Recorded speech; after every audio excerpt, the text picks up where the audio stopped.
चंपई सोरेन का बार बार अपमान कर रही बीजेपी।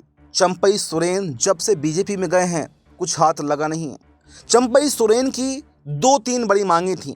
पहले तो उनको लालच सीएम का ही दिया गया था, लेकिन चलिए सरकार नहीं बनी, ठीक है, आपने सीएम नहीं बनाया, लेकिन जो और जिम्मेदारियां होती हैं पार्टी के अंदर, संगठन के अंदर, जो और पद आपके पास हैं, कम से कम वो तो आप दे ही सकते थे। पहले मांग थी उनकी कि नेता प्रतिपक्ष बना दिया जाए, नहीं बनाया गया, बाबूलाल मरांडी को जिम्मेदारी सौंप दी गई। दूसरी मांग थी कि प्रदेश अध्यक्ष बना दिया जाए, और प्रदेश अध्यक्ष में भी अब उनका नाम नहीं है, बल्कि रघुबर दास को प्रदेश अध्यक्ष बनाने की बात चल रही है। और बहुत जल्द इस पर बीजेपी फैसला ले सकती है, क्योंकि रघुबर दास अमित शाह के करीबी बताए जाते हैं। और उनकी अभी एक सीक्रेट मीटिंग की बात भी सामने आई, उनके फोटो भी सामने आए जिसमें वो अमित शाह के साथ में बैठक करते हुए दिखाई दे रहे हैं। तो इसके बाद में ये अंदाजा लगाया जा रहा है कि अब उनको प्रदेश अध्यक्ष भी मिलने वाला नहीं है। इससे पहले राज्यसभा सांसद की मांग भी कर चुके हैं, राज्यसभा सांसद भी बीजेपी ने नहीं बनाया।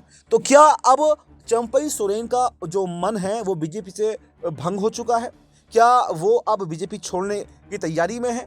एक तरफ यहाँ शिबू सोरेन हैं जो चंपई सोरेन के पुराने साथी हैं, वो लगातार जो है अस्पताल में भर्ती हैं, तबीयत उनकी बिगड़ती जा रही है, और उनकी तरफ से ऑफर मिल रहे हैं जेएमएम की तरफ से कि आप जेएमएम में आ जाइए। तो क्या ये सबसे बेहतर, सबसे अच्छी अपॉर्चुनिटी चंपई सोरेन के पास में है कि वो जेएमएम में आ जाएं? क्योंकि अगर शिबू सोरेन चले गए तो शायद आने वाले समय में ये हो सकता है कि हेमंत सोरेन चंपई के लिए अपने दरवाजे बंद कर दें। हालांकि देखिए, अभी तक ना तो हेमंत सोरेन ने और ना ही जेएमएम के किसी प्रवक्ता ने ये कहा है कि चंपई सोरेन को हम जेएमएम में नहीं लेंगे, बल्कि उन्होंने यही कहा कि हमारे दरवाजे खुले हुए हैं।